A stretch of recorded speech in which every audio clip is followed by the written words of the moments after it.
Hey you guys! Welcome back to my channel, where we delve into the shadows and uncover the most fascinatingly frightening stories from the past.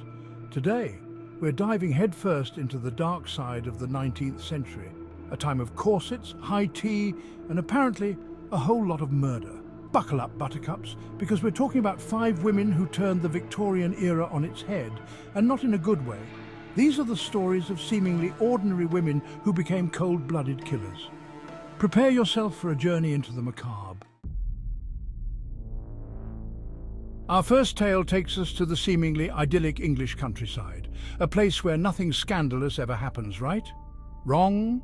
In 1876, Charles Bravo, a wealthy barrister, died under mysterious circumstances, and all eyes turned to the women in his life.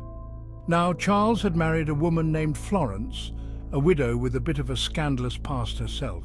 See, Florence's first husband had died under, shall we say, suspicious circumstances. But that's a story for another time. When Charles was found gasping for air, writhing in agony, it was clear something was terribly wrong. Doctors were baffled at first, but it soon became clear. Charles Bravo had been poisoned. And not just a little oops, I mixed up my potions kind of poisoning. This was a deliberate, calculated act. So who could have wanted Charles dead? Well, Florence became an immediate suspect. After all, she was the one who found him, and her past raised more than a few eyebrows.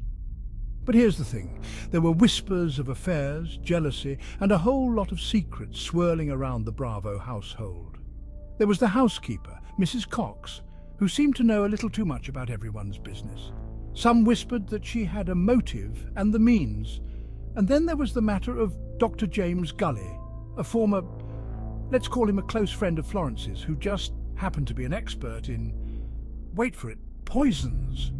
The plot thickens, right? The investigation was a mess, with rumours and speculation running rampant.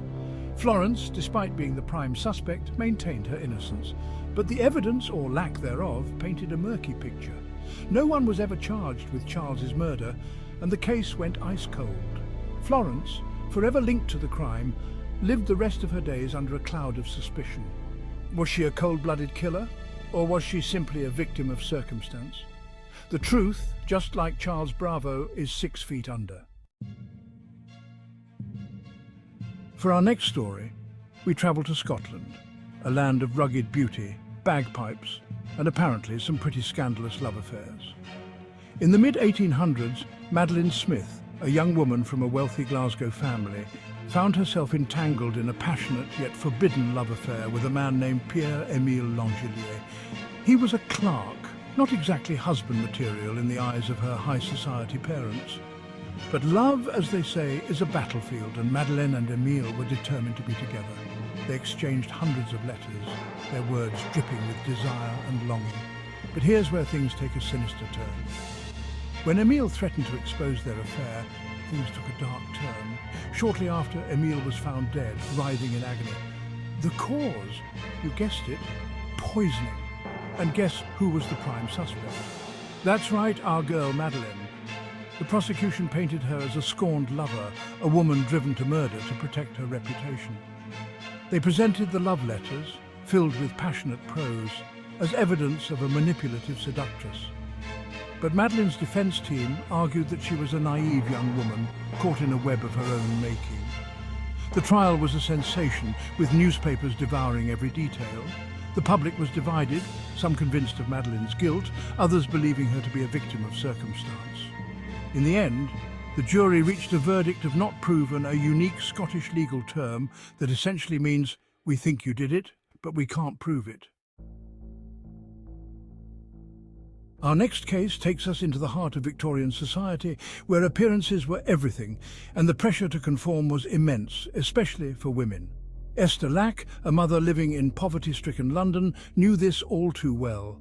Life had dealt Esther a difficult hand. She was struggling to provide for her children, and the weight of the world seemed to be crushing her.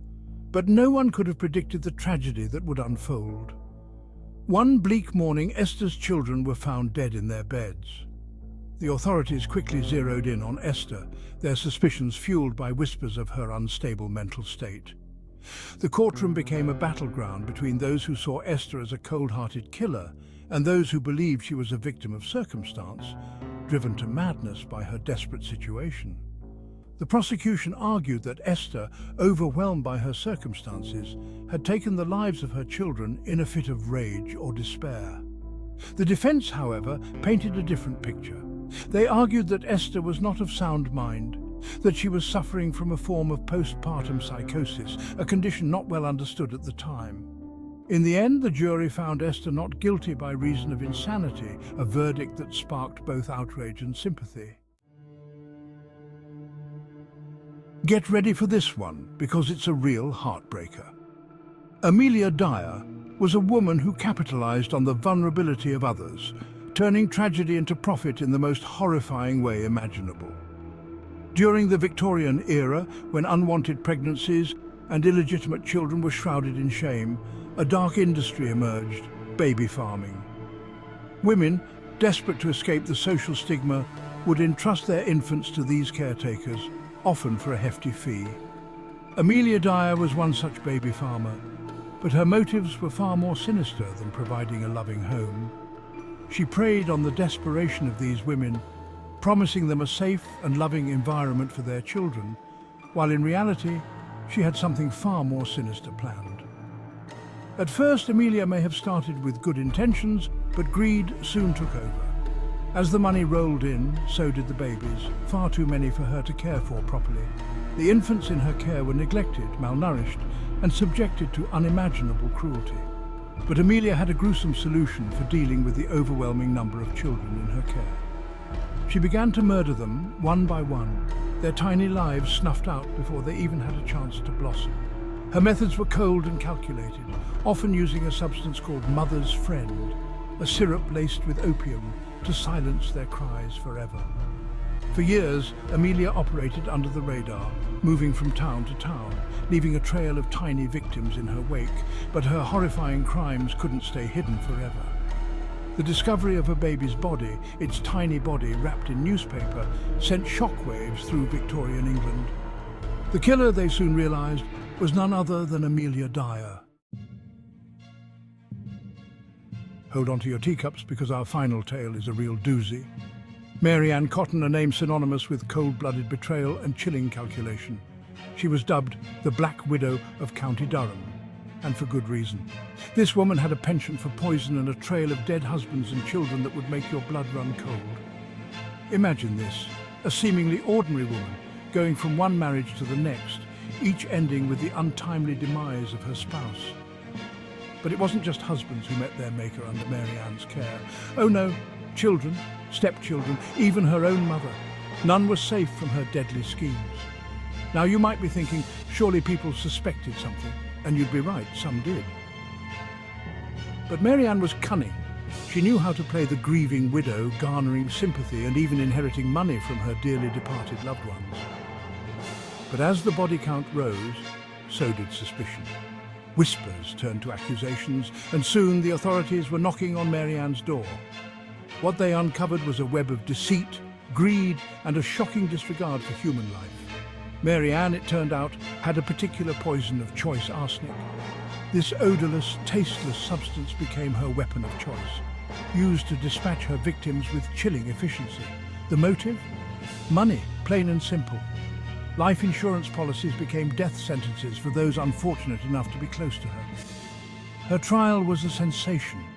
The courtroom packed with people eager to catch a glimpse of the woman who had become a macabre celebrity.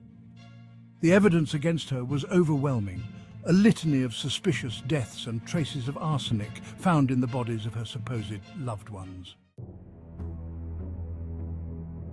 And there you have it, 5 chilling tales of 19th century lady killers. From love affairs gone wrong to the depths of despair, these women defied societal expectations in the most chilling of ways. Don't forget to like, subscribe, and hit that notification bell so you don't miss out on more spine-tingling stories from the past. Until next time, stay curious, stay safe, and remember, sometimes the truth is stranger and more terrifying than fiction.